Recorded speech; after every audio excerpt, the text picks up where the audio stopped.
Magandang araw sa inyo mga kabayan. Narin na ho yung aking inihingi ng suggestion sa inyo kung ano bang masarap na maluto din sa maliputong aray. Ay, tunay namang ay siyempre kami magki-Christmas party. Ang naisipan ko na lang ding gawin ay di yung aking paboritong gawin sa isdang aray para naman sulit ang ating ibinili mga kabayan. Medyo sosyalan ng karkate para naman hindi nakakahiya doon sa aking pagtitimusay doon sa aming Christmas party. Maya-maya mga kabayan, nakikita niyo ba ikaw? Bale naganap 'yun nung isang araw nung, 20 kami nag-Christmas party.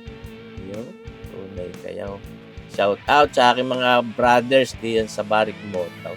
Ano yung ating, pinatimusang ano sa inyo, steamed maliputaw, 'yan. Ito ho yung aking preparasyong ginawa. Talaga naman hong napakasarap din ng mga suhestiyon ninyo do'n sa pinakita ko sa inyo paglilinis ko ng ating isdang itaw. Eh, talaga lang, eh, di para ho bagay sa okasyon, ay di ari na rin ang ginawa kong luto at sa susunod di gagawa ulit tayo ng mga iba pang luto dito sa isdang itaw.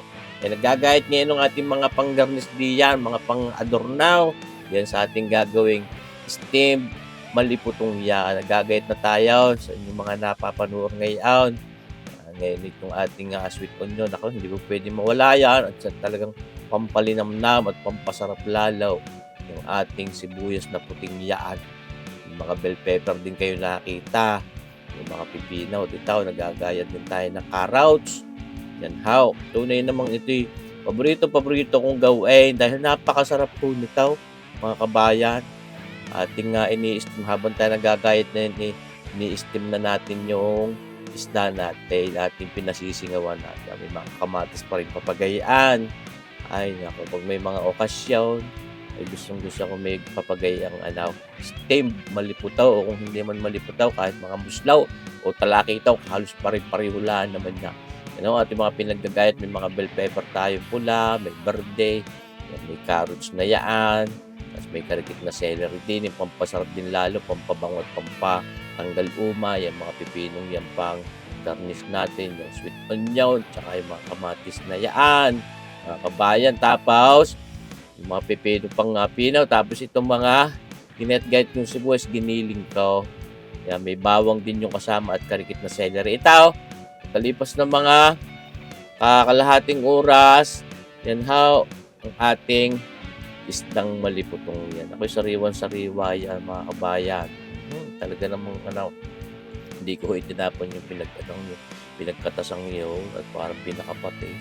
Ngayon tayo magagawa na ng pinaka-dress natin. Yung pinaghalo natin yung mga mayonnaise na yan, yung ordinaryo mayonnaise, saka yung ating paboritong Kewpie o yung Kewpie na Japanese mayo. Ngayon tinataktakan natin yung paminta para miramay, para mas masarap. Lagyan natin ng karikit na asin, mga kalahating kutsarita, tapos kalahating kutsarita ding brown sugar na putlain, tapos itong ating giniling na sibuyas na puti at bawang at saka celery. Yan how atin laang babanawin ng diya sa ating ngayon. Ating binibilis ng kariktang video at ng hindi mainay mga kabayan. Kita nyo magahuyan. Para pwede na, huwag na ihaplas sa isda. Mga kabayan, ba hindi. Mas masarap pa yung pag nakahaplas. Gan, kinumusan ko kulang pa sa alat. Dinagdagan natin mga kalahating kutsarita pang asin. Ayan, mga kabayan. At di ating babanawin uli ng ayos diyan.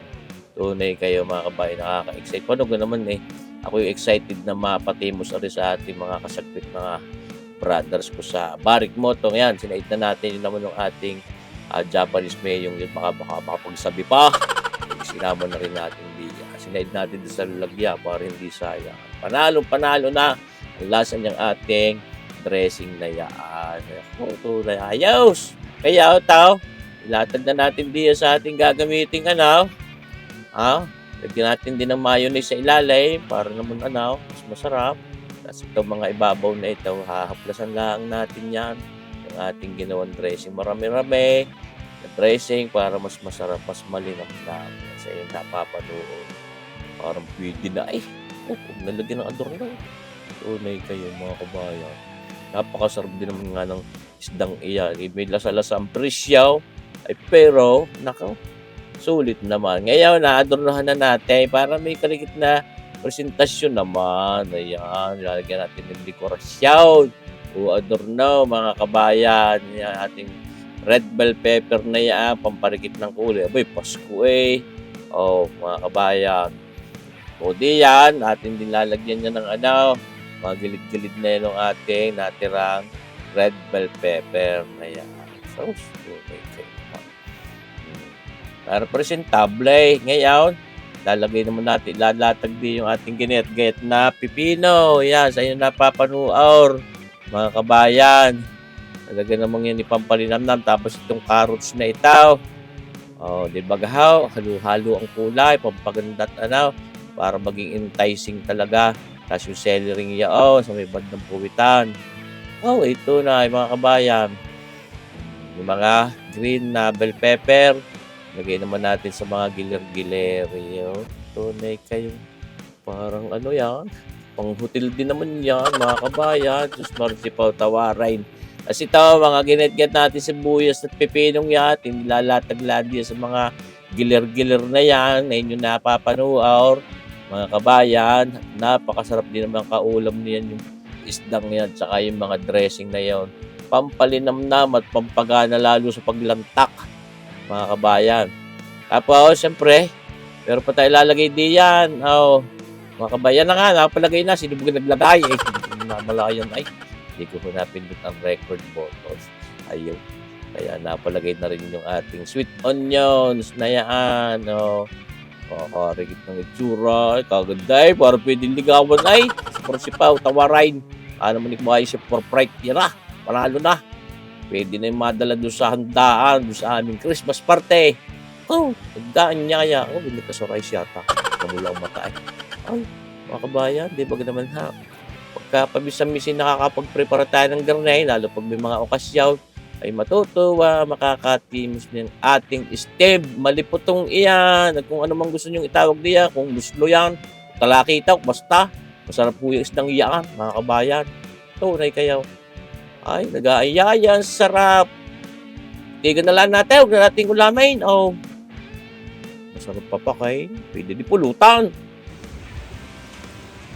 Yun, mga kabayan, ito yung bagito. Nag-aayayan, masarap ng mga pagkain namin dinay.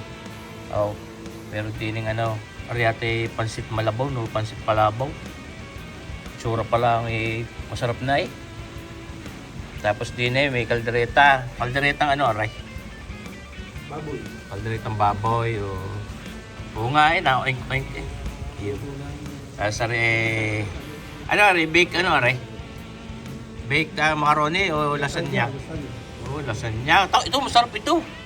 Ano kayo yung roast beef? Uy, naku, napakasarap ito. Tapos kilawing tanigi naman. Ayan. Tapos ito, yun. Yan ang ating ginawa kanina. Makikita nyo kung paano ko ginawa. At saka itong ating laing na ito. Hindi ko dinugan yan, laing yan. Tapos ito, anong tawag din sa masarap na matamais? Ha? Mango delight. Ayun. Tapos puto Ha? Puto plan. Leche plan, leche puto. Tapos fruit salad. Tapos empanada. Kanta ka na bayan.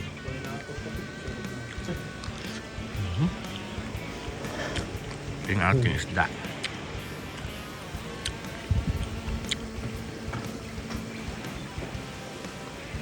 Oo. Masarap ang isda, hindi dahil sa akong gumawa. Masarap.